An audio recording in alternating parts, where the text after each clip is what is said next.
इब्रानी का 3रा अध्याय वचन 12 से 14, इब्री का पत्र 3रा अध्याय वचन 12 से 14, Hebrews chapter 3 from verse 12 to 14। पढ़िए।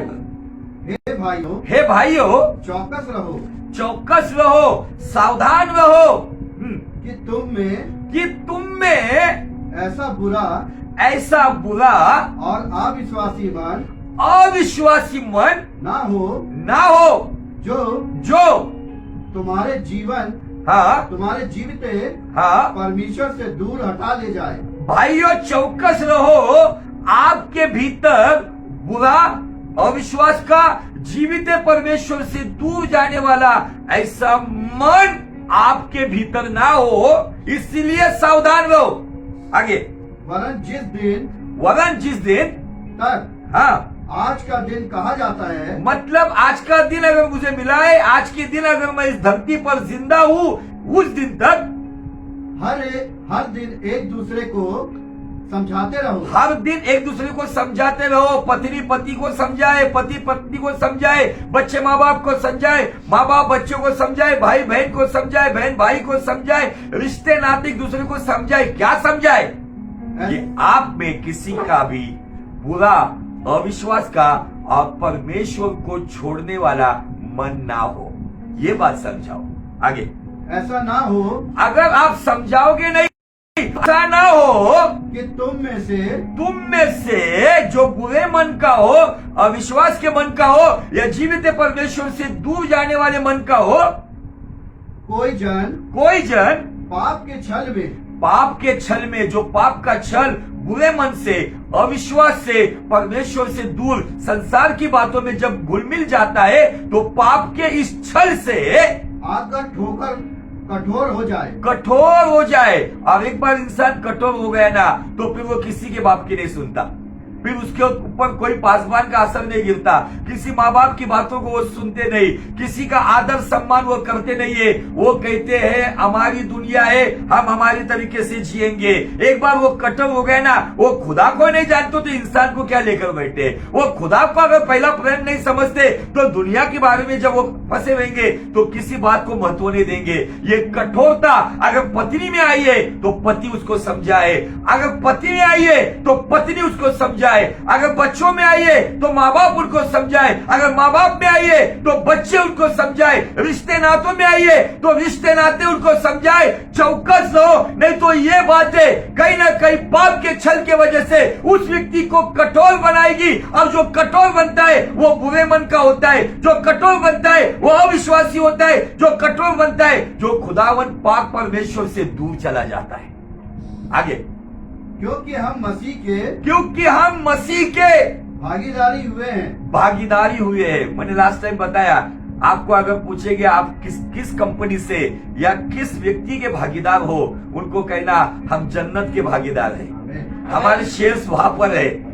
भले आज कुछ लोगों के शेयर्स रिलायंस कंपनी में होंगे, टाटा में होंगे, बड़े बड़े कंपनी में उनके शेयर्स होंगे, और वो कहते रहेंगे मेरे इतने परसेंटेज शेयर्स है, मेरा इसके साथ पार्टनरशिप है। ये दुनिया की पार्टनरशिप खत्म हो जाएगी। हमारी पार्टनरशिप वहां है जिसकी पार्टनरशिप कभी खत्म नहीं होगी, उसका मार्केट कभी नीचे नहीं आएगा, उसके शेयर्स कभी नहीं गिरेंगे, उल्टा बढ़ते रहेगा। और ये एश्योरिटी है कि ये भागीदारी, हमारा भागीदार यीशु मसीह, हमारा पार्टनर जो है वो हमें केवल छोड़ेगा नहीं, तो हम मुर्दा हालत में हो या जिंदा हालत में हो, वो भागीदारी उसके राज्य में जब वो बादल पे आएगा हमें लेकर भी जाएगा। हालेलुया। मुझे बहुत अच्छा लगता है, एक दिन मेरे दोस्त ने कहा, वो कह रहा था मेरे पास ये फलाना शेयर से, वो शेयर से अभी ये बढ़ रहा है, मेरा इधर पार्टनरशिप है। उसने मुझे कहा तू कभी सोचता कि नहीं?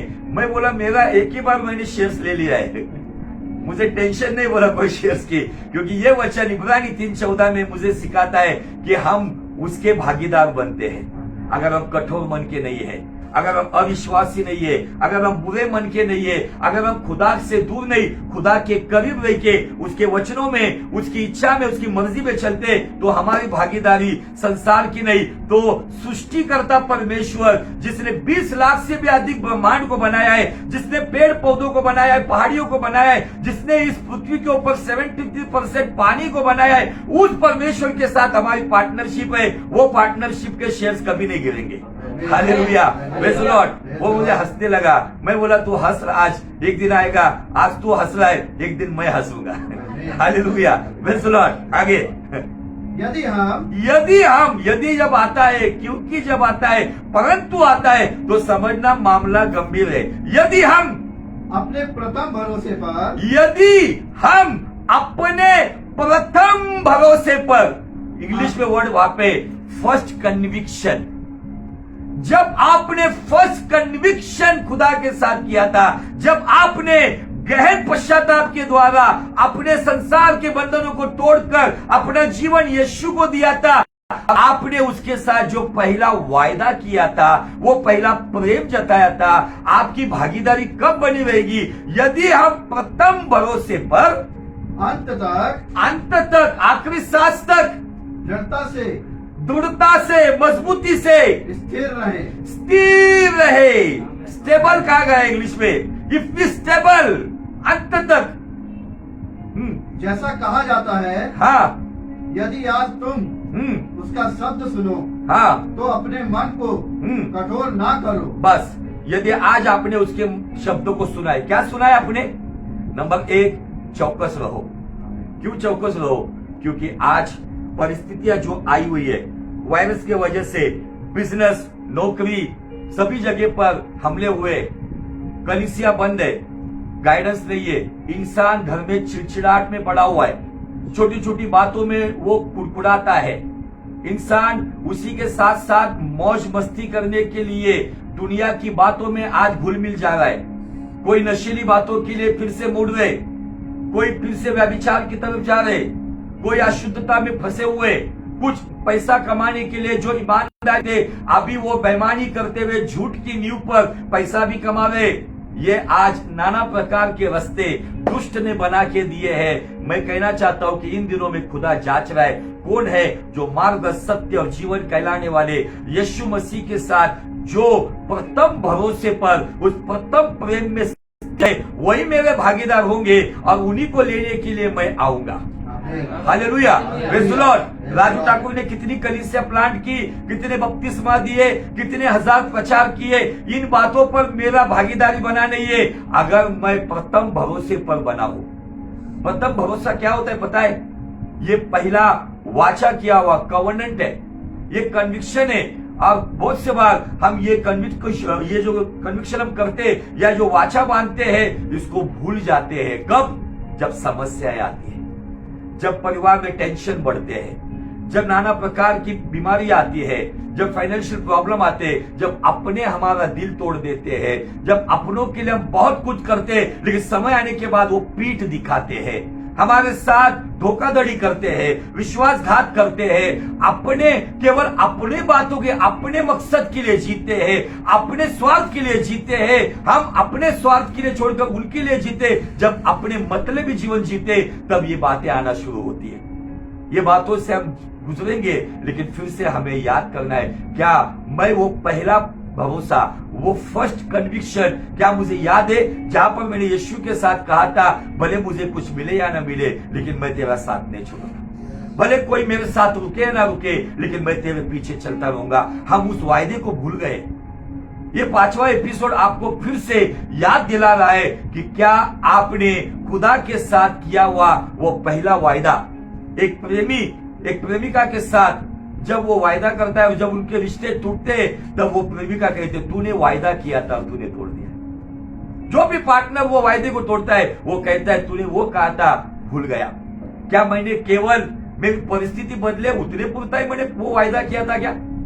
क्या मैं उन इजराइलियों के जैसा हूं जो चमत्कार होता था तो प्रेज़ द लॉर्ड हालेलुया कहते थे, जो परिस्थितियां बिगड़ती तब वो उसी परमेश्वर को दोष देते थे? क्या मैं उस इजराइलियों के स्पिरिट में हूं, या मैं ईसा मसीह के स्पिरिट में हूं, जो उसका प्रिय पुत्र है? उसकी आत्मा अगर हमको चलाती है, तो उसकी आत्मा हमें उस सूली के ऊपर जो उसने उसके लहू का आखिरी कतरा बहा दिया है, उस लहू के साथ जो वाचा बांधी गई है, जो प्रभु भोज में हम उस वाचा को याद करते हैं, क्या उस वाचा के साथ, उस फर्स्ट कन्विक्शन के साथ, उस प्रथम भरोसे के साथ, वो पहले प्रेम में, क्या हम अभी तक दृढ़ है या हम कमजोर है? आज स्थिरता बहुत जरूरी है। अब जो स्थिर नहीं है, उसका जीवन भले आज वो पैसा कमाता होगा, धन दौलत कमाता होगा, नाम शोहरत कमाता होगा, अपनी जिंदगी में बहुत खुश होगा, लेकिन अगर वो खुदा के प्रथम भरोसे में स्थिर नहीं है तो उसका जीवन कहीं ना कहीं अंधेरी घोर खाई की तरफ चल रहा है। उसे बदलना होगा, उसको अपना रास्ता बदलना होगा, उसको अपने आप को बदलना होगा और फिर से एक बार उस प्रथम वायदे को, उस प्रथम भरोसे को, उस प्रथम प्रेम को याद करते हुए, जहां से हमने जीवित परमेश्वर को छोड़ने वाला निर्णय लिया, जहां से हमने अविश्वास की बातें की, जहां से हमने बुरी चाल करना शुरू की और इन बातों से जहां पे मैं कठोर बन गया था, उसी कठोर जमीन पर अभी वचन का हथौड़ा चलाकर फिर से मांस का हृदय बनाकर उस मांस के हृदय से परमेश्वर के पुत्र से प्रेम करना शुरू करना है। और परमेश्वर के पुत्र से प्रेम करना मतलब केवल जीसस आई लव यू ये कहना नहीं, तो 1 यूहन्ना 5:3 कहता है परमेश्वर से प्रेम करना मतलब उसकी आज्ञाओं का पालन करना। फिर वो आज्ञा कैसी भी हो, उन आज्ञाओं के अनुसार अगर आप जियोगे तो ही आप हकदार है उस भागीदारी के। हालेलुया, प्रेज़ द लॉर्ड, बोलो यीशु मसीह की जय जय अब इन जय। बातों के द्वारा हमने पिछले संडे जो बातें देखी, परमेश्वर के अनुग्रह में हमने बहुत सारी बातों के ऊपर अध्ययन किया। अभी मैं रिवीजन नहीं करूंगा। अगर आपको इस एपिसोड को देखना है तो यूट्यूब चैनल अगर आप यूज करते हो तो यूट्यूब पर सारे एपिसोड, पहले एपिसोड से पढ़े हुए बहुत सारे मैसेजेस है, आप जाकर स्टेप बाय स्टेप आप फर्स्ट एपिसोड से देख सकते हो। बहुत सारी बातों के द्वारा खुदावन आपको आशीषित करेगा। तो आइए एक वचन फिर से एक बार हम पढ़ेंगे। वचन के बारे में हमें गंभीर क्यों होना है, उसके लिए थिस्सलुनियों का दूसरा थिस्सलुनियों उसका 3 अध्याय और वचन 1 क्या कहता है, पढ़ो। पौलुस यहाँ पे एक बात हमें सिखाता है। थिस्सलुनियों की पत्री उसका 3 अध्याय, दूसरी थिस्सलुनियों की पत्री उसका 3 अध्याय और वचन 1 से आगे पढ़िए।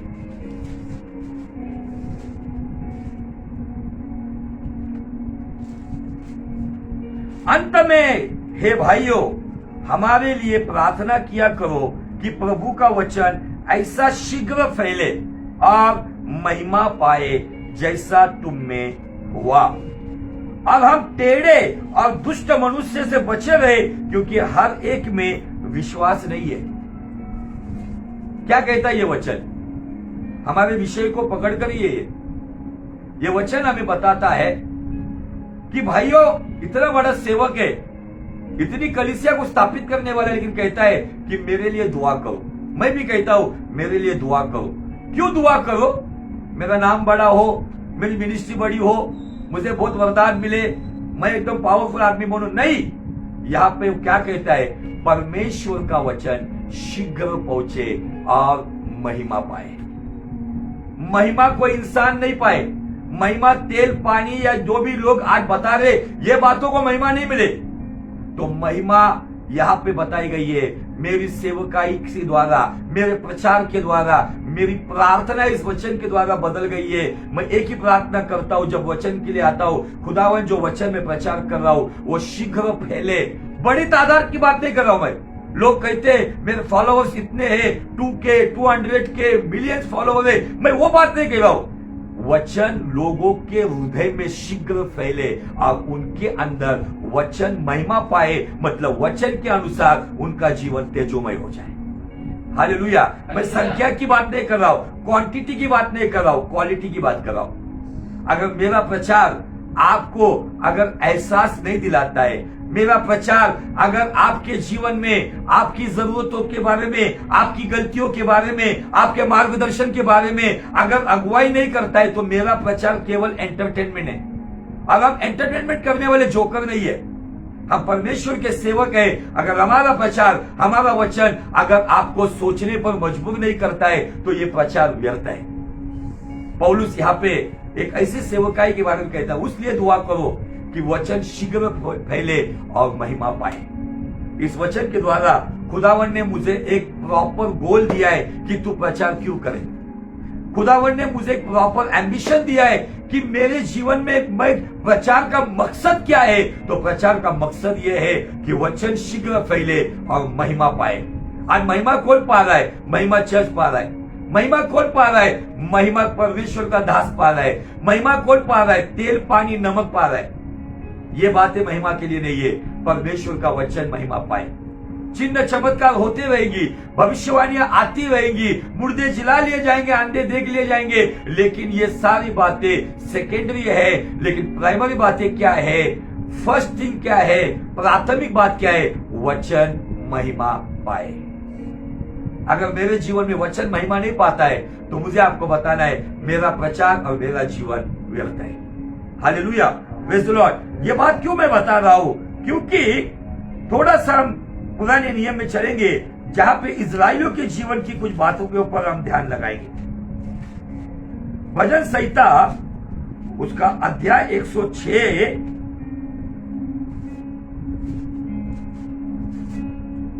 और वचन 7 से आगे क्या कहता है कलाम पढ़ेंगे हम। भजन संहिता अध्याय 106 वचन 7 से आगे। मिस्र में हमारे पुरखाओं ने तेरे आश्चर्य कर्मों पर मन नहीं लगाया। मिस्र में हमारे पुरखाओं ने तेरे आश्चर्य कर्म, जो वहां पे जो 10 आश्चर्य कर्म खुदावन ने किया था, लेकिन वो आश्चर्य कर्म होने के बावजूद क्या आश्चर्य कर्म हुआ, जो भी पीड़ा मिस्र में आई ना, गौर से सुनो, जो भी पीड़ा मिस्र के अंदर आई, फिर वो धूल की हो, खून की हो, जो कीटकों की हो, नाना प्रकार की जो बर्फ के गोले गिरे, ये जो भी पीड़ा आई ना, उस पीड़ा में से कोई भी पीड़ा, ये लोग मिस्र में गोशेन प्रांत में थे, वहां तक पहुंची नहीं। उन्होंने अनुभव किया मिस्र का पहलोटा, मतलब राजा से लेके प्रजा तक हर एक व्यक्ति का पहला बच्चा और जानवरों का भी पहला बच्चा मर गया, लेकिन इजराइलियों का कोई नहीं मरा। इतने आश्चर्य कर्म देखने के बाद भी बाइबल कहती है कि उनका मन परमेश्वर की ओर नहीं था। आगे, न तेरी अपार करुणा को स्मरण रखा, ना उन्होंने उस अपार करुणा को, कौन सी करुणा, अपार करुणा को स्मरण रखा। क्या आज हम उस कैटेगरी में तो नहीं है इन परिस्थितियों में? नहीं बाबा, पैसा जमा करना चाहिए, बैंक बैलेंस रखना चाहिए, कॉन्टेक्ट रखना चाहिए, ये बात हमारे पहले भरोसे में थी क्या? नहीं, हम पूरी तरह से खुदावन पे निर्भर थे। प्रभु तू जो कुछ दे रहा है मैं उसमें समाधानी हूँ, फिर मैं किराए के घर में हूँ या खुद के घर में हूँ, मैं उस भरोसे में रहना चाहिए जैसे मैं पहले था। लेकिन बाइबल यहाँ पे कहती है इस अपार करुणा को ये लोग भूल गए। आगे, उन्होंने समुद्र के किनारे, उन्होंने उस अपार करुणा को भूलकर समुद्र के किनारे उस सीन को याद करो, पीछे फिरौन था और आगे लाल समंदर था, और उस परिस्थितियों में देखो क्या हुआ है। परमेश्वर अपने दिल का दर्द यहाँ पे बयान कर रहा है। आगे, अर्थात लाल समुद्र के किनारे बलवा किया, लाल समुद्र के किनारे उन्होंने क्या किया? बलवा किया, बगावत की, विद्रोह किया, रिबेल किया। उन्होंने उन सब बातों को भूल गए, उस अपार करुणा को भूल गए, उस गुलामी से छुड़ाने वाले उस खुदावन का अनुग्रह को भूल गए, और जैसे लाल समुद्र के पास आए, इनमें से लाखों लोगों ने, एक व्यक्ति छोड़ सब लोगों ने बलवा किया। आगे, तो भी उसने अपने नाम के निमित्त, तो भी, कितना अच्छा परमेश्वर है, उसने उस समुद्र के पास लोगों ने जो शब्द कहे ना, वो शब्द कैसे थे पता है? क्या मिस्र में कब्र नहीं थी तो यहाँ पे मरने के लिए लेकर आए। आज कुछ लोग अपने जीवन में अतीत में खुदा की जो अपार करुणा है उसको भूल जाते, और जब लाल समंदर, मतलब सामने की कोरोना वायरस की प्रॉब्लम और पीछे फिरौन की नाना प्रकार की आने वाली समस्या, इन समस्याओं में क्या आज हम बलवा करने वाले हैं, या इब्रानी 3:14 के अनुसार प्रथम भरोसे में अंत तक दृढ़ता से स्थिर रहने वाले हैं? सवाल है आपके सामने। हम कुड़कुड़ाते छोटी मोटी बातों में, नौकरी 2 महीने के बाद छूटेगी, लेकिन अभी से हमारा टेंशन शुरू हो जाता है। परिस्थितियां 2 दिन के बाद बिगड़ने वाली, लेकिन अभी से हमारा माथा घूमने लगता है। ये कौन सा स्पिरिट है? Spirit of Israelites.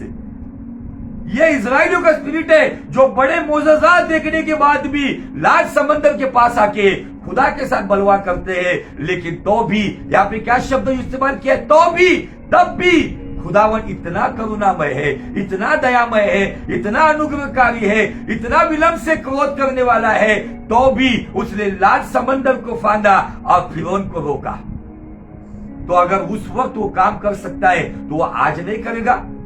आज भी वो इस वायरस की परिस्थिति को आपके लिए दो हिस्से में काटेगा, और आपके लेफ्ट में वायरस के लोग होंगे, राइट में वायरस के लोग होंगे, लेकिन आप सही सलामत उससे पार हो जाएंगे। और जो नाना प्रकार की फाइनेंशियल प्रॉब्लम, फैमिली प्रॉब्लम, बीमारी की समस्या जो फिरौन की नाई आपके पीछे लगी हुई है, खुदावन जब तक आप पार नहीं जाओगे तब तक उसको रोके रखेगा। हालेलुया। आपको इन बातों को, पुराने नियम की जो बातें हैं वो क्यों बताई गई है, पुराने नियम की जो एग्जाम्पल दिए गए ये क्यों दिए गए हैं, ताकि उन्हें याद करें और आज के दिन इन बातों को देखकर अपने प्रथम कंडीशन में, प्रथम भरोसे में हम अंत तक दृढ़ता से स्थिर रहे। जो स्थिर नहीं है उसके ऊपर कितना भी बड़ा अभिषेक क्यों ना हो, वो अभिषेक काम में नहीं आएगा। उसके पास कितनी भी धन दौलत हो, कितना भी बड़ा परिवार हो, कुछ काम में नहीं आएगा। लेकिन जो स्थिर है, भले वो कंगाल क्यों ना हो, खुदावन उसको भूखा मरने नहीं देगा। जो स्थिर है, खुदावन उसको तहस महस होने नहीं देगा। Hallelujah, praise the Lord. देखो आगे क्या हुआ। तो भी उसने अपने नाम के निमित्त I am the I am यहोवा, मैं जो हूं सो हूं, अपने नाम के निमित्त क्या कहा आगे, उनका उद्धार किया। और निर्गमन 14:14 में मूसा ने जब लोगों की कुड़कुड़ाहट सुनी तब उसने क्या कहा, चुपचाप खड़े रहो, खुदा के उद्धार के काम आज देख लो। आपके लिए निर्गमन 14:14 रोज कहता है, परिस्थितियां कुछ भी हो, चुपचाप खड़े रहो, खुदा के नजात के काम देखो। ओ डरो मत, चुपचाप खड़े रहो, खुदा की नजात के काम देख लो, काम देख लो, काम देख लो, खुदा की नजात के काम देख लो। आपको इन दिनों में इन वचनों के अनुसार चलना है। उन्हें चुपचाप रहने को बताया मूसा ने, और बाइबल कहती है लाल समंदर दो हिस्से में फटा और रात भर फिरौन एक ही जगह पे रुका। ये काम आज भी होगा। आगे, जिससे वह अपने पराक्रम को प्रकट करे, जिससे वो अपने पराक्रम को प्रकट करे। आप अगर स्थिर रहोगे तो क्या होगा पता है, परमेश्वर का पराक्रम आपके जीवन में रोज प्रकट होगा। रोटी चाहिए, रोटी का प्रकट होगा। धन का चाहिए, धन के द्वारा प्रकट होगा। चंगाई चाहिए, चंगाई के द्वारा प्रकट होगा। अभिषेक चाहिए, अभिषेक के द्वारा प्रकट होगा। कब? जब आप आपके प्रथम भरोसे पर अंत तक स्टेबल या स्थिर रहोगे। आगे, तब उसने लाल समुद्र को ढूंढा। तब उसने क्या कहा यहाँ पे, लाल समुद्र को ढूंढा। उसने जैसे किसी को धमकाया जाता है, और ऐसा धमकाया जाता है ना, अभी वो विषय नहीं है, कभी आपने ऑलरेडी सुना हुआ है। इस तरीके से धुड़का, परमेश्वर ने केवल उसको इस तरीके से धमकाया और वह सूख गया। और वो सूख गया। एक धमकी में वो बीचों बीच सूख गया। यह है रियल रेवलेशन। कब परमेश्वर आपके सामने की इस वायरस के द्वारा आई हुई परिस्थिति को, फाइनेंशियल प्रॉब्लम को, फैमिली प्रॉब्लम को कब धुड़काएगा और उसको कब सुखाएगा, जब आप आपके प्रथम भरोसे पर अंत तक स्थिर रहोगे। आगे, और वह उन्हें गहरे जल के बीच से मानो, उसने गहरे जल के बीच में, इतना गहरा जल था, डीप ओशन, इतने गहरे जल के बीच में से मानो जंगल में से निकाल ले गया। मानो जंगल में से निकाल ले गया। आज परिस्थिति आपको भी लग रही कि बहुत गहरी है। पता नहीं इस गहरे परिस्थिति में मैं मर तो नहीं जाऊंगा, मर तो नहीं जाऊंगी, क्या मेरा समाप्ति तो नहीं हो जाएगा। गहरे जल को सुखाने वाला इब्रानी 13:8 के अनुसार कल आज युगान युग एक सा है। हालेलुया। वो गहरे जल को सुखाता है, जंगल से रास्ता निकालता है, आसमान से मन्ना खिलाता है, चट्टान से पानी भी पिलाता है। हालेलुया। आगे, उसने उन्हें बैरी के हाथ से उबारा। उसने उन्हें बैरी मतलब उस फिरौन के हाथ से उबारा और शत्रु के हाथ से छुड़ा लिया। और उसके बाद रास्ते में जो शत्रु थे उनके हाथ से भी छुड़ाया, और उनके शत्रु जल में डूब गए। उनके शत्रु जो फिरौन उनको मारने के लिए या फिर से गुलाम बनाने के लिए आया था, बाइबल कहती है फिरौन की सारी सेना समेत उसे जल समाधि मिल गई। आपके पीछे लगी हुई परेशानी उसके ओर ध्यान मत दो, खुदावन उसको जल समाधि देगा। आपके लिए जो गहरा समुद्र सुखाएगा उसमें से चलने की प्रथम भरोसे की कोशिश करो। पीछे कौन लगाए, पीछे क्या समस्या है, पीछे क्या है, उसे मत देखो, खुदावन उसको बर्बाद करेगा। आगे, उनमें से एक भी न बचा, उनमें से एक भी ना बचा, ना फिरौन बचा, ना फिरौन का सेनापति बचा, ना कोई व्यक्ति बचा। आगे, तब उन्होंने उसके वचनों का विश्वास किया। तब कब विश्वास किया? जब गहरा जल सूख गया, जब लाल समंदर दो हिस्से में बढ़ गया, जब फिरौन रात भर रुका रहा, जब जंगल से रास्ता निकला, जब खाने को मिल रहा है, पीने को मिल रहा है, सब कुछ हो रहा है, तब उन्होंने परमेश्वर पे विश्वास किया। लेकिन आगे देखो क्या है, और उसकी स्तुति गाने लगे। और उसकी स्तुति गाने लगे। आनंद है यीशु के चरणों में बहुत स्तुति गाते। लेकिन आगे देखो, परंतु वे झट उसके कामों को भूल गए। वो परंतु झट उसके कामों को भूल गए और उसकी युक्ति के लिए न ठहरे। और उसकी युक्ति मतलब उसके आगे के काम के लिए ठहरे नहीं, इमीडिएट अस्थिर होके कुड़कुड़ाने का काम शुरू कर दिया। आज क्या ऐसी बात मेरे घर में तो नहीं हो रही है, मेरे जीवन में तो नहीं हो रही है, मेरे परिवार में तो नहीं हो रही है, पति के द्वारा तो नहीं हो रही है, पत्नी के द्वारा तो नहीं हो रही है। आज आपको ये इजराइलियों का एग्जाम्पल आपके लिए लागू करना है। क्यों लागू करना है? क्योंकि ये बातें हमें कुछ सिखाती है। पुराना नियम बाइबल कहती है वो छाव है, शाडो है, नया नियम अस्तित्व है। वो छाव में देखो, क्या मैं उस तरीके से तो नहीं चल रहा हूं? उन्होंने जब तक सब ठीक चल रहा था, लेकिन बाइबल यहां पे कहती है कि तुरंत उन्होंने उसके कामों को भूल गए और उसकी युक्ति के लिए ना ठहरे। आगे, उन्होंने जंगल में अति लालसा की। जंगल में क्या की? लालसा नहीं, अति लालसा की। और निर्जल स्थान में परमेश्वर की परीक्षा की। और निर्जल स्थान में परमेश्वर की परीक्षा की। तब उसने उन्हें मुंह मांगा वर तो दिया। तब परमेश्वर क्या चाहिए था उनको? खाना चाहिए था, पानी चाहिए था, नॉनवेज चाहिए था, सब कुछ परमेश्वर ने मुंह मांगा दिया उनको, कुड़कुड़ाने के बाद भी। आगे, परंतु उनके प्राण को सुखा दिया। परंतु उनके प्राण को सुखा दिया। बस रुकते हम लोग यहाँ पे। क्या बात बता रही यहाँ पर परमेश्वर को? यहाँ पे एक ऐसी भीड़ हमें दिखती है जो अस्थिर है, जिन्होंने कितने बड़े बड़े चमत्कार को देखा है, जिन्होंने जो आसमानी करिश्मे को देखा है। महिमा क्या होती है ना, 40 साल तक नहम्याह नबी कहता है उनके वस्त्र नहीं फटे, शरीर के साथ साथ वस्त्र भी बढ़ रहे थे, उनके जूते नहीं फटे, पैर के साथ जूते भी बढ़ रहे थे। उनको महिमा का जो अनुभव 40 साल में, दिन में उनके लिए छाव के लिए मेघ स्तंभ था, बादल था, बादल का खंबा, रात में ठंड से बचने के लिए और रोशनी के लिए आग का खंबा था। परमेश्वर उतर के आके बात करता था, चट्टान पे लाठी मारने के बाद पानी बहता था, कड़वा पानी मीठा होता था, स्वर्गदूतों की रोटी मन्ना खाते थे, और जब पंछियों को भी भेजा, इतना भेजा कि वो बटोर नहीं सके। फिर इतने चमत्कार होने के बाद भी ये लोग जंगल में नाश हो गए। जो इब्रानी 3:17 से आगे हम देखते, बाइबल कहती उनकी लाशें, उनकी डेड बॉडीज जंगल में पड़ी हुई। क्यों?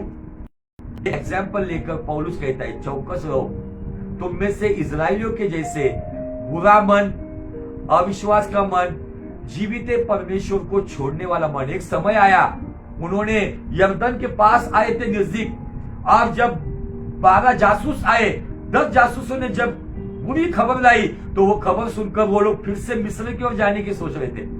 ये परमेश्वर से दूर जाने वाला मन, यीशु पर विश्वास न रखने वाला अविश्वास का मन, और बुरा मन जो मूसा के लिए भी ये लोग पत्थर लेके गए थे मारने को। क्या आज ये जो घटनाएं हुई है, इस घटनाओं का उन लोगों का परिणाम क्या निकला? उनकी लाशें जंगल में पड़ी। ये न्याय का दर्शक है पौलुस इब्रानी। क्या कोई अविश्वासी मन वाला है जो पहले बहुत विश्वास की बातें करता था? क्या कोई परमेश्वर के करीब रहने वाला, दिन रात उसके गाने गुनगाने वाला, वचन बोलने वाला, प्रार्थना करने वाला, क्या वो संसार का तो नहीं बन गया? क्या वो पति है? क्या वो पत्नी है? क्या वो बच्चे हैं? क्या कोई ऐसे रिश्ते नाते हैं? समझाओ एक दूसरे को, नहीं तो न्याय होगा। हमारी भी लाशें तुझको हे यहोवा दे ऐसा मन मुझको, भूल से भी ना भूलू तुझको, ना भूलू तुझको। थोड़ा नेटवर्क इश्यू था इसलिए नेटवर्क कट गया था। इन बातों के द्वारा हम क्या सीख रहे? जो नतीजा इजराइलियों के समय में निकला, पौलुस चाहता है वो नतीजा आपके और मेरे बारे में ना निकले। जो परिणाम इजराइलियों ने पाए, पौलुस ये चाहता है कि हम ना पाए। क्यों ना पाए पता है? क्योंकि हमारे लिए जो बहुमूल्य, बेशकीमती, अनमोल ऐसी कुर्बानी दी गई है ना, अगर उस कुर्बानी के बाद जो उसके इकलौते पुत्र की कुर्बानी है, उसके बाद भी अगर हम कठोर बनते हैं, तो सबसे अधिक दुखी कौन होता है पता है? जिसने संसार से इतना प्रेम किया, अपना इकलौता पुत्र दिया, और उस पुत्र का बलिदान अगर मेरे कठोरता के द्वारा, मेरे अविश्वास के द्वारा, मेरे बुरे मन के द्वारा, मेरे परमेश्वर को छोड़ने के द्वारा, मेरी भागीदारी को तोड़ने के द्वारा, मेरी अस्थिरता के द्वारा अगर वो बलिदान व्यर्थ होता है ना, तो सबसे अधिक दुखी हम उसको करते हैं। आपका चाल चलन इंसान को दुखी कर रहा है, ये सोचो ही मत। आप जब ये एहसास रखोगे कि मेरा चाल चलन उसको दुखी कर रहा है, ऑटोमेटिक आप सही रास्ते पे आ जाओगे। बहुत से बार हम ये भूल जाते हैं कि हम उसकी आत्मा को कितने बार खेदित करते हैं, दुखी करते हैं अपनी मनमानी के लिए। कुछ लोग तो, मुझे तो कभी कभी हंसी आती है, वो केवल संडे के 1 घंटे के ही मसीह है, बाकी उनका सप्ताह अगर देखेंगे, रेस्ट ऑफ द वीक को अगर हम देखेंगे, उनका जीवन पूरा संसार का बना होता है। काम धंधा, नौकरी, खाना पकाना, यहां वहां जाना, अपनी शौहरत, इसी में पड़े रहते। लेकिन कभी ये सोचा है क्या मैं वो 1 घंटा, फिर एक प्रकार से मैं एक एक्टर हो गया? जैसे कुछ लोग केवल उतने समय के लिए खुदा के होते, बाकी उसके बाद वो सारे संसार से प्रेम करते। आप किससे प्रेम करते हो? क्या पहला प्रेम जिसे यीशु को कहा है, क्या उसके प्रेम में आप घंटों उसके बाइबल पे बैठते हो समय मिलने के बाद? क्या आराधना में बैठते हो? क्या केवल अगर उससे प्रेम करने वाले व्यक्ति की पहचान है, वो सही समय पर उसकी उपस्थिति में, उसकी उपासना में, उसकी आराधना में आता है?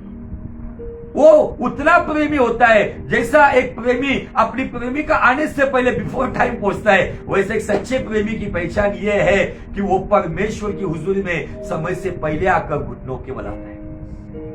ऐसे प्रेमियों को खोज रहा है। क्या मैं प्रेमी हूं? क्या मैं वो केवल स्वार्थी प्रेमी हूं जो अस्थिर मन का है? आज वो बात के ऊपर हमें देखना होगा। Hallelujah, praise the Lord. तो आइए और कुछ बातें हम नए नियम से देखेंगे। अब उस नए नियम में देखने के लिए कुछ बातों के ऊपर हम अपना ध्यान लगाएंगे। उसके लिए हम पढ़ेंगे यूहन्ना रचित सुसमाचार, उसका अध्याय 21 और वचन 1 से लेके आगे। क्या नतीजा निकलता है जब हम जीवते परमेश्वर को छोड़ देते हैं? क्या नतीजा निकलता है जब हम बुरे बनते हैं, अविश्वास में चले जाते हैं? ऐसे लोगों के बारे में बताऊंगा। 7 लोग हैं बाइबल में। अब उनका एक लीडर, जिसके बारे में प्रभु ने बहुत बड़ी बड़ी बातें बताई, लेकिन इस अध्याय में कुछ बातें प्रैक्टिकल मैंने सीखी है, वो बातें हमें भी सीखने की जरूरत है। क्या हुआ? यूहन्ना रचित सुसमाचार उसके अध्याय 21 और वचन 1 में पढ़िए। योहान शुभवर्तमान 21 अध्याय वचन 1 पासून पुढे। या गोष्टी झाल्यानंतर हिंदी में पढ़िए। इन बातों के बाद, अभी मैं आपको बताना चाहता हूं, इन बातों के बाद। सवाल आता है, किन बातों के बाद? कौन सी बातों के बाद? आगे। यीशु ने अपने आप को हाँ तिबिरियस झील के किनारे हाँ चेलों पर प्रकट किया। चेलों पर प्रकट किया। और इस बस थोड़ा सा इसकी ग्राउंड लेवल समझ लो, बहुत बेहतरीन बात आज आप समझोगे।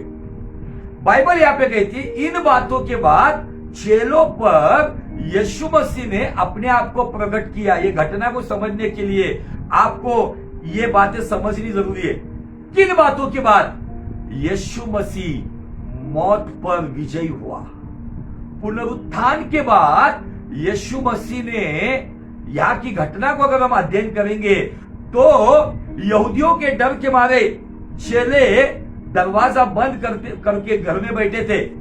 बाइबल कहती है उस बंद घर में यीशु प्रकट हुआ। ये पहला प्रकट हुआ। फिर उसमें उस वक्त थोमा नहीं था, थॉमस को कहा गया प्रभु आकर के, वो क्या कहता है? जब तक उसके पिंजड़े में मैं हाथ नहीं डालूंगा और उसकी जख्मों में उंगली नहीं डालूंगा मैं विश्वास नहीं करूंगा। फिर दूसरी बार प्रकट किया जब थोमा था।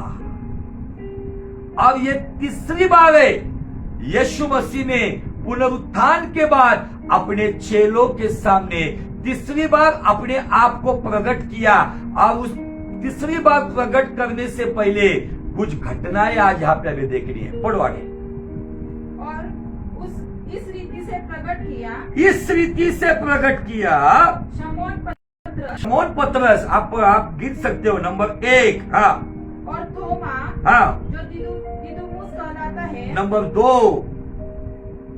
और गलील के काना नगर का नतनेल, ये नतनियल मतलब बर्तलमय भी कह सकते हो, नंबर 3। और जब्दी के पुत्र याकूब और यूहन्ना, नंबर 5। और उसके चेलों में से 2 और उसके चेलों में से 2, नंबर 7। 2 जन इकट्ठे थे, मतलब 7 लोग इकट्ठे। देखो आगे क्या हुआ। शमौन पतरस ने इन 6 लोगों से कहा मैं मछली पकड़ने जा रहा हूँ। मैं मछली पकड़ने जा रहा हूँ। उन्होंने उससे कहा हम भी तेरे साथ चलते हैं। हम भी तेरे साथ चलते हैं। आप कहेंगे इसमें क्या संदेश है हमारे लिए? इसका संदेश समझने के लिए इसके जॉइंट में हमें और कुछ वचन पढ़ने पड़ेंगे। उसके लिए मत्ती रचित सुसमाचार उसका अध्याय 14 और वचन 18 से 20 तक पढ़ेंगे। ये 2 वचन पढ़ेंगे तो आपको लीक लगेगी कि मुझे क्या कहना है। मत्ती 14 अध्याय 18 से 20। गलील के झील के किनारे फिरते हुए उसने 2 भाइयों, हाँ, अर्थात शिमोन जो पतरस हाँ, कहलाता है, हाँ, और उसके भाई हाँ, अंद्रिया को झील में जाल डालते देखा, हाँ, क्योंकि वे मछुए थे।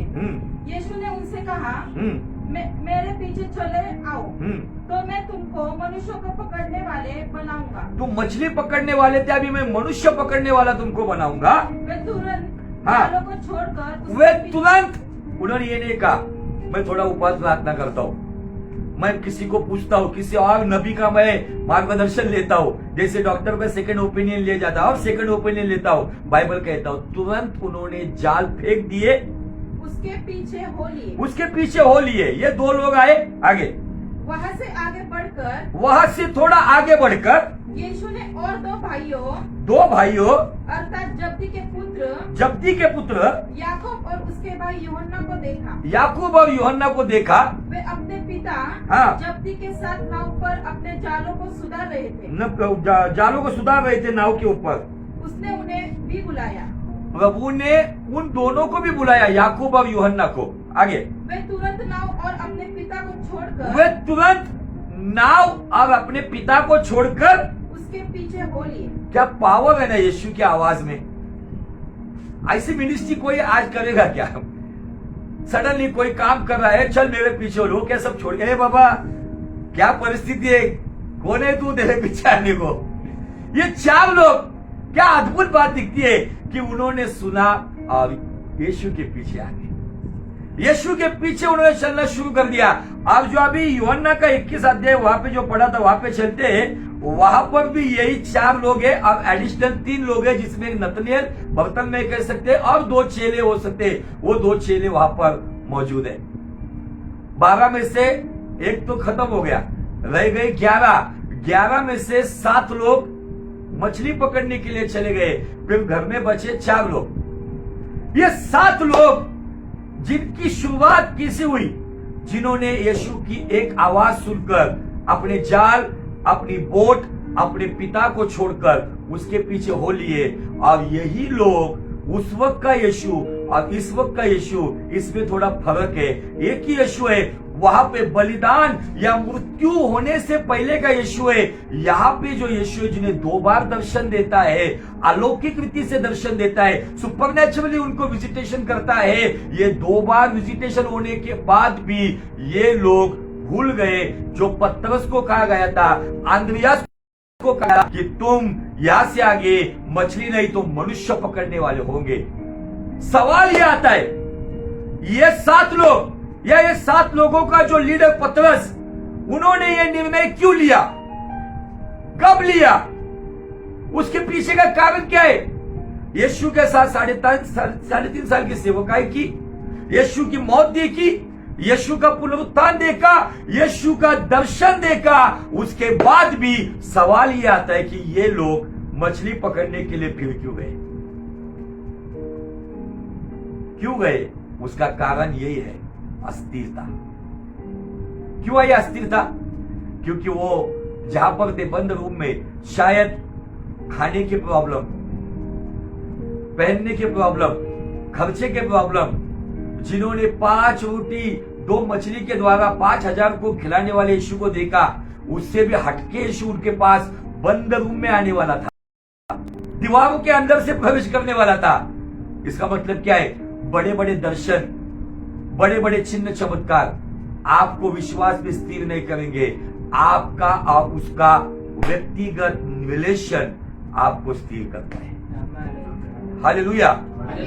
मुर्दा जिलाने से आपके विश्वास को स्थिर नहीं किया जाएगा। ये लोग हैं जिन्होंने दुनिया को हिलाया, ये लोग हैं जिन्होंने दुनिया को उल्टा पुल्टा किया, लेकिन जिनके बारे में यीशु को कॉन्फिडेंस था, वही लोग आदि के ऊपर इसकी टीम फिर से मछली पकड़ने गई, जिनको ये बताया गया था।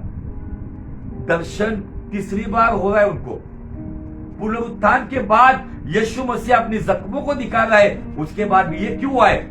अब ये होना नहीं चाहिए, इसलिए पौलुस कहता है, हे भाइयों चौकस रहो। एक लीडर ने गलती की, कि मैं फिर से जाऊंगा। जो जाल फेंक दिए थे वो जाल उठा लिए गए, जो नाव छोड़ दी थी वो नाव को फिर से लाया गया, और जो काम बंद किया था वो काम फिर से शुरू किया। इन दिनों में इस पीढ़ी के लोग हैं जिन्होंने दर्शन पाया होगा, अन्य भाषा का वरदान पाया होगा, बड़े बड़े प्रचार किए होंगे, बड़ी बड़ी बातें उन्होंने बताई होगी, लेकिन आज के डेट में जो खुद को आत्मिक कहलाने वाले फिर से पुराने जीवन की तरफ जा रहे, इसीलिए चौकस रहो। इसका मतलब ये नहीं आपको काम धंधा करना नहीं है।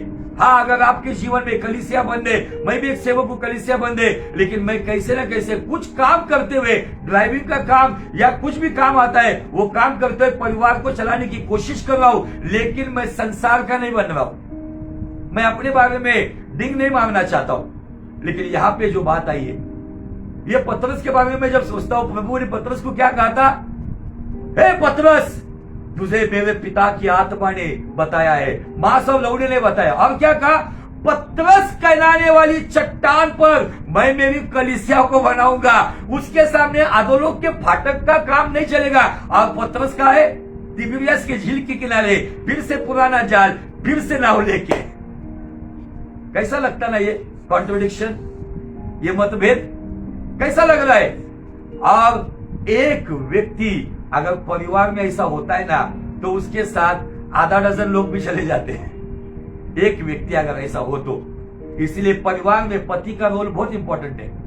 अगर पति अगर संसार की बातों में घुल मिल जाए, अब वो अविश्वासी हो जाए, वो जीवित परमेश्वर से दूर चला जाए, वो बुरे मन का हो जाए, तो उसको जो कठोर मन मिलता है, उस कठोर मन को फॉलो करने वाले घर के लोग भी बन जाते हैं। ये पतरस जिसके पीछे ये 6 लोग भी चल गए, क्या हुआ इसका नतीजा? नाश नहीं हुआ उनका, लेकिन कुछ समय के लिए ये लोग जिन्होंने इतने बड़े बड़े, मतलब मुझे कहना ये कि ये सब बड़ी बड़ी बातें, बड़ी बड़ी गवाही, चिन्ह, चमत्कार, लाजरस जिंदा हुआ, याईर की बेटी जिंदा होगी, वो नाइन गांव में मुर्दा जिंदा हो गया, प्रभु जिंदा हो गया, जिंदा होने के बाद, दिखने के बाद भी वो अपने प्रथम भरोसे में स्थिर नहीं थे। शायद हम भी होंगे उस कैटेगरी में, लेकिन आज प्रभु इस अध्याय से आपको और मुझे मोटिवेट कर रहा है, प्रोत्साहित कर रहा है। क्या हुआ आगे देखो। शमौन पतरस ने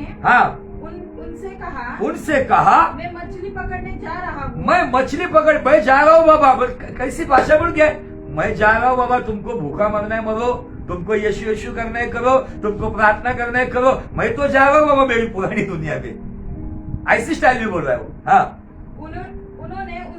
उन्होंने उससे कहा हम भी तेरे साथ, अरे हम भी चलते, हम क्या कर रहे इधर, कितना देर बाबा बाबा करते बैठे हम, कितना देर हम बाइबल पढ़ते रहे, चल हम भी आते तेरे साथ। हाँ, अतः वे निकल कर नाव पर चढ़े, वे निकल पर नाव पर चढ़े, परंतु हाँ, उस रात कुछ न पकड़ा। अपने तरीके से जो कोशिश करता है, जो आत्मा की बातें जानता था लेकिन अभी शरीर की बातों में आता है, कितना भी बिजनेस करो, कितनी भी बड़ी बड़ी बातें करो, आपको नुकसान ही उठाना पड़ेगा। मैं नेगेटिव बात नहीं कर रहा हूं। अगर यीशु के करीब रहकर, विश्वास में रहकर, अच्छे मन से रहोगे ना, जो भी करोगे उसमें बरकत पाओगे, जो भी करोगे उसमें शांति पाओगे। हालेलुया। ये लोगों ने बुरे मन से, पतरस ने उनको खुलेआम उनको अपॉर्चुनिटी दी, ये भी चल पड़े। बाइबल कहती है रात भर जाल डाल दिया लेकिन एक छोटी मछली भी नहीं मिली। आगे, भोर होते ही यीशु किनारे पर आ, भोर होते हुए, अर्ली मॉर्निंग, सुबह होते हुए यीशु किनारे पे आ खड़ा। ये वचन से मैं आपको प्रॉफिटिकली बताना चाहता हूं, जब आपके जीवन में आप अंधेरे की घोर तराई से चल रहे हो और जब आप मेहनत करते हो, परिश्रम करते, कुछ पाते नहीं हो, आपके जीवन में भी एक सवेरा आएगा।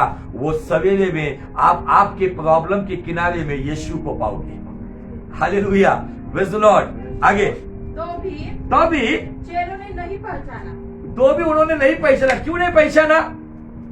कठोर मन जब बन जाता है ना, तब प्रभु वचन से बात करता है, स्वप्न में आता है, प्रचार से बात करता है, लोग पहचानते नहीं। कठोर मन, फिर कितना भी बड़ा प्रचार करो, कितना भी पावरफुल प्रचार करो, कुछ नहीं होता है। इनके अंदर वो कठोर मन बन गया था। लेकिन इधर यहाँ पे एक व्यक्ति है जिसका मन कहीं तो भी थोड़ा सा था मांस का, इसलिए वो कहीं ना कहीं यीशु को पहचान पाया। देखो आगे कि यह यीशु है। हाँ, तब यीशु ने उनसे कहा, हे बालकों। आपने पूरे बाइबल में सुना क्या यीशु ने कभी चेलों को बालकों कहा है? मैं थोड़ा सा ट्रिनिटी पे प्रचार कर रहा था, कुछ बातों के रेवलेशन मुझे मिले, ये मैं प्रचार नहीं किया कभी।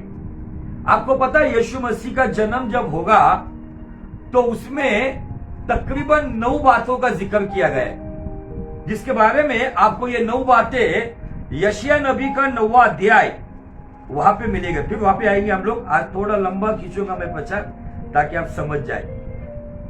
यशायाह नबी का 9वें अध्याय में जब यीशु मसीह के जन्म के बारे में जिक्र किया गया है, 9वां अध्याय और वचन 6 से लेके आगे। देखो यहाँ पे आपको एक सिंपल और एक अच्छा रेवलेशन देना चाहता हूं। यीशु हमारा बालक अगर कहता है तो बालक कौन किसी को कहता है? बाप बेटे को बालक कहता है। पढ़ो 9:6। क्योंकि हमारे लिए एक बालक उत्पन्न हुआ। नंबर 1, यीशु हमारे लिए बालक बनकर उत्पन्न हुआ। ये पूरा हुआ, राइट। आगे, हमें एक पुत्र दिया गया है, मनुष्य का पुत्र बनकर आया जो परमेश्वर का पुत्र था। ये पूरा हुआ। आगे नंबर 3 पे, और प्रभुता उसके कांधे पर होगी। अधिकार उसके कांधों पर था, इसलिए जब वो अधिकार से बोलता तो तूफान रुक जाता था, मुर्दा बाहर आता था। ये नंबर 3 की बात। आगे, और उसका नाम अद्भुत युक्ति करने वाला, पराक्रमी परमेश्वर। लोग कहते थे, अच्छे कहते थे, अरे ये है तो भी कौन? ये चौथी बात ये भी पूरी हो गई। आगे, अंतकाल का पिता। अनंत काल का पिता। क्या कहा गया है? अनंत काल। ये वहां पे पूरा हुआ। पुनरुत्थान के बाद वो मरियम को कहता है जा मेरे भाइयों को बता। वहां पे वो उनका ज्येष्ठ बंधु हुआ, लेकिन जब ये ज्येष्ठ बंधु उन्हें 2 बार मृत्यु के बाद प्रकट होने के बाद भी ये अविश्वास में, बुरे मन में, परमेश्वर से दूर जाकर कठोर बन गए, तो इस कठोर मन वालों को फिर से सुधारने के लिए वो अनंत काल का पिता बन के प्रकट हुआ। हालेलुया। इसलिए कहता है हे बालको, आमीन। हाँ, और शांति का राजकुमार रखा गया। शांति वो देता है, ये भी बात पूरी हो गई। एक बात बाकी थी, जो अनंत काल का पिता, ये यहाँ पे पूरी हो गई। आगे, उसकी प्रभुता सर्वदा बढ़ती रहेगी। उसकी प्रभुता सर्वदा बढ़ती रहेगी। तो केवल इजराइल की पूर्ति नहीं रही, सारे संसार में फैल गई। आगे, और उसकी शांति का अंत न होगा। ये 8वीं बात है, उसकी शांति का अंत न होगा। कोई भी पापी, कोई भी बंधनों में फंसा हुआ उसके पास आता है तो उसे पहले क्या मिलती है? उसके अंदर रूहानी शांति मिलती है। आगे 9वीं बात, इसलिए वह उसको दाऊद की राजगद्दी पर इस समय से लेकर हाँ, सर्वदा के लिए न्याय और धर्म के द्वारा स्थिर किए और संभाले रहेगा। अब ये 9वीं बात क्या है पता है? वो आया था पापियों के लिए, अभी आएगा धर्मियों के लिए। Hallelujah, praise the Lord. तो वो कहता है वही यूहन्ना के 21 अध्याय में, हे बालको तुम्हारे पास कुछ मछलियां है? ये सवाल करना यीशु को चाहिए थी क्या? यीशु ने यह सवाल किया कि बाबा तुमको मैंने मनुष्य पकड़ने के लिए कहा था, लेकिन तुम फिर से मछली पकड़ने गए, लेकिन इतना श्रम करने के बाद एक भी नहीं मिली। ये बात यीशु ने सवाल क्यों किया पता है? ये सवाल में किसी की बत्ती नहीं जली, लेकिन एक व्यक्ति की बत्ती जल गई। देखो कौन है वो? उन्होंने उत्तर दिया, हाँ, नहीं। उसने उनसे कहा, हाँ, नाव की दाहिनी और जाल डालो। नाव की जाल जो है दाहिनी ओर डालो, राइट साइड डालो, तो पाओगे। तब भी उनकी बत्ती नहीं जल रही है। देखो आगे। अतः उन्होंने जाल डाला, हाँ, और अब मछलियों की बहुतायत के कारण उसे खींच न सके। इतनी मछली आई कि वो खींच ना पाए। तब उस चेले ने जिससे यीशु प्रेम रखता था, कौन है वो? पतरस से कहा। वो कौन है जिससे प्रेम रखता था? कभी स्टडी किया क्या आपने? यीशु, मैंने प्रचार भी किया बहुत बार इसके ऊपर। किससे प्रेम करता था यीशु? हाँ, शिमोन पेत्र। यूहन्ना जो यहाँ पर है, जिसका नाम नहीं दिया है लेकिन उसका वर्णन दिया है, उसके पास नजदीक कौन रहता था? यूहान। उसकी माँ की जिम्मेदारी उसने किस पर दी? बाइबल कहती है जिससे वो प्रेम करता था उसके ऊपर उसने अपनी माँ की जिम्मेदारी दी। जब यीशु सूली पर था और कहता है हे स्त्री ये तेरा पुत्र, हे पुत्र ये तेरी माता।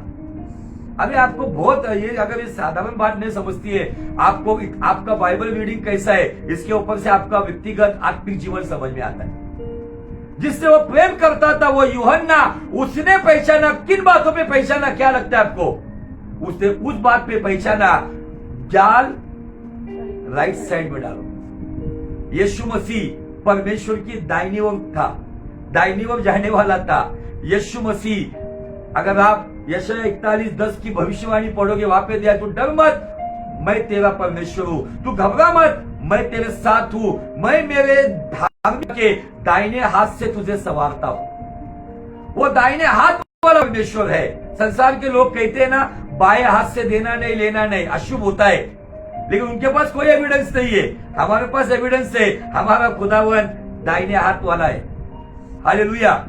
बाएं हाथ मतलब लेफ्टी नहीं है, राइट साइड में। राइट क्यों कहा गया है? राइट साइड में जाल डाल। इतनी मछलियां मिली, तब एक व्यक्ति की बत्ती जली, और वो जिससे परमेश्वर यीशु प्रेम करता था वो क्या कहता है? देखो, पतरस से कहा यह तो प्रभु है, यह तो हमारा प्रभु है। शिमोन पतरस ने यह सुनकर कि वह प्रभु है, हाँ, कमर अपना कस लिया, हाँ, क्योंकि वह नंगा था, हाँ, और झील में कूद पड़ा। झील में कूद पड़ा शिमोन पतरस। तब उसको लगा अरे प्रभु है। उसको पूरा सीन पहले का याद आया होगा। ऐसा ही एक दिन था, मैं रात भर मछली पकड़ने गया था, मेरे ऊपर कर्जा था, मेरे ऊपर प्रॉब्लम था, तब मुझे इतनी मछलियां दी, मेरी भी नाव भर गई और जो यूहन्ना मुझे बता गए ना उसकी भी नाव भर गई थी मछली से। अब वो ही आया है, तब वो होश में आता है, तब वो वहां पे आता है। बाइबल कहती है वो मछलियां लाने से पहले यीशु मसीह उसके लिए रोटी और मछली भून के रखता है।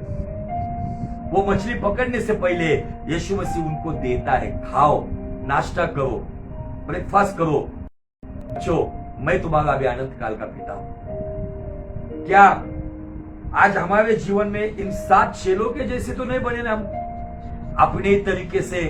क्या कितना प्रभु का सुनने का है, कितना गाइडेंस लेना है, क्या बहुत प्रार्थना की बात करना है? जरूरी है कि ये बात कितने बार हमको ये बात बताओगे आप? आपको इन बातों में ये एग्जाम्पल जो पुराने नियम का मैंने इजराइलियों का दिया, अब ये 7 चेले जिन्होंने इतने बड़े काम दिखने के बावजूद यीशु का दर्शन हो, इसलिए मुझे जो लोग कहते ना मैंने ये दर्शन देखा वो दर्शन देखा, मैं बिल्कुल ऐसे लोगों से इंप्रेस नहीं होता हूं। मेरे पास ऐसे लोग हैं दर्शन लेने वाले जिन्होंने यीशु को जिंदा भी देखा, मुर्दा भी देखा, और मुर्दे पर जिंदा होने के बाद 1 बार नहीं 2 बार नहीं, बंद रूम में दीवार से आते हुए देखा, फिर भी वो मछली पकड़ने गए। इसलिए मैं इंप्रेस नहीं होता हूं ऐसे लोगों से। मैंने नरक का दर्शन देखा, क्यों देखा रे बाबा? छोड़ा कैसे दिल को नरक से? मैंने स्वर्ग का दर्शन देखा। क्या आपका दर्शन क्या किसी के जीवन को बदलने का काम कर रहा है? क्या आपका दर्शन केवल आपका दुकान बढ़ाने का काम कर रहा है? अगर आपका दर्शन किसी का जीवन नहीं बदल रहा है तो वो दर्शन बताओ भी मत। अगर यहां पर ये 7 लोग जिन्होंने इतना बड़ा काम देखा है, जो 3.5 साल परमेश्वर के प्रिय पुत्र के साथ थे, सृष्टिकर्ता के साथ थे, फिर भी उनका मन पूरा हुआ, उनके मन में अविश्वास आया, उन्होंने जीवित परमेश्वर को छोड़कर फिर से उस समंदर का रास्ता पकड़ा, तो भी परमेश्वर कहता है, हे बालको, फिर भी वो अनंत काल का पिता, सनातन पिता हमें कहता है, क्या तुम्हारे पास कुछ है? नहीं, नो प्रॉब्लम। मैं कहता हूं राइट साइड से काम शुरू करो, और आप किनारे पे आने के पहले आपकी खाने की व्यवस्था वो करता है। फिर जाके वो कहता है, शिमोन पतरस, क्या तू मुझसे प्रेम करता है? मेरे भेड़ों की रखवाली कर। शिमोन पतरस, क्या तू मुझसे प्रेम करता है? मेरे भेड़ों को चरा। शिमोन पतरस, क्या तू मुझसे प्रेम करता है? मेरे भेड़ों को संभाल। ये 3 बार उसके पास से इकरार करना क्यों पड़ा? क्योंकि यही शिमोन पतरस था जिसने 3 बार खुदा का लोगों के सामने इनकार किया था। प्रभु ने उसको सिखाया, प्रभु ने उसको एहसास दिलाया, तू थोड़े समय के लिए कठोर बनकर मेरी भागीदारी से दूर चला गया, लेकिन मैं तुझे मौका दे रहा हूं, आ फिर से मेरा भागीदार बन जा और फिर से मेरे राह पे चलना शुरू कर। आज के दिन खुदावन आपको और मुझे कह रहा है, क्या हमने उस भागीदारी को अपनी मनमानी करते हुए तोड़ा है? पहले हमारे अंदर जो जुनून था उसकी सेवकाई का, उसका वचन पढ़ने का, उसकी आराधना करने का, प्रार्थना करने का, अभी हम बहुत सिस्टमैटिक 5 मिनट की प्रार्थना करने वाले बने क्या? कभी तो भी बाइबल पढ़ने वाले बने क्या? अपनी मनमानी से चलने वाले बने क्या? मुझे लगता है कि हम भी उस समंदर के पास गए हुए चेलों के जैसे। तो भी प्रभु कहता है, आओ मैं तुम्हें खिलाता हूं। अब फिर से एक बार 3 बार वो हमें कहता है। यहां पे 3 बार का मतलब, बुरा मन है, मुझसे प्रेम करता है, उस बुरे मन को निकालो और कहो, मैं अच्छे मन से तुझसे प्रेम करता हूं। अविश्वासी मन है, क्या तुम मुझसे प्रेम करते हो? उस विश्वास के मन से कहो, मैं तुझसे प्रेम करता हूं। परमेश्वर को छोड़ने वाला मन है, क्या तुम मुझसे प्रेम करते? हाँ प्रभु, मैं तेरे करीब आकर तुझसे लिपट कर प्रेम करना चाहता हूं। बाइबल कहती है मरियम मगदलिया प्रभु को लिपटे रहती थी। ये कोई वासना की बात नहीं, दुनिया के लोग बता रहे, ये पवित्र प्रेम से लिपटे रहते। जब अंतुकिया की कलीसिया में बारनबास जब गया, अंतुकिया में प्रभु का हाथ उसने देखा, तो अंतुकिया की कलीसिया को उसने क्या क्या पता है? प्रभु से लिपटे रहो, चिपक के रहो। क्या आज हम प्रभु से लिपटे हैं या केवल नामधारी है? जांचो अपने आप को। आप आपके आसपास के लोगों में बदलाव लाओ। जो कठोर हो गए, उनका न्याय होकर पुराने नियम के एग्जाम्पल से उनकी लाशें उस जंगल में पड़ी। प्रभु ने सारे संसार से प्रेम किया, किसी का नाश ना हो। अगर उसी प्रेम से प्रभु के बच्चे, तो आपका भी यही मकसद होना चाहिए। आपके घर में कोई पियक्कड़ हो, व्यभिचारी हो, अंधकार में हो, जुआरी हो, जो भी हो, उस व्यक्ति के लिए, उसके बुरे मन को अच्छे मन में लाने के लिए, अविश्वासी मन को विश्वासी मन में लाने के लिए, प्रभु को छोड़ने वाले मन को प्रभु के करीब लाने के लिए, कठोर मन को मांस वाले मन को बनाने के लिए आपको मेहनत करनी पड़ेगी। और अगर आप मेहनत नहीं करोगे तो यहेजकेल नबी के द्वारा संदेश है, उसके न्याय का दोष मैं तुझ पर लगाऊंगा। समझाओ, भले आपको लोग बुद्धू समझे, भले आपको मूर्ख समझे, लेकिन समझाओ कठोर लोगों को, क्योंकि इन दिनों में एक ऐसी भीड़ बन गई है जो कठोर बन गई है, जो खुदा से बहुत दूर चली गई है। आपका और मेरा मकसद है, इन दिनों में खुदा चाहता है हम उन लोगों को खुदा के करीब लेकर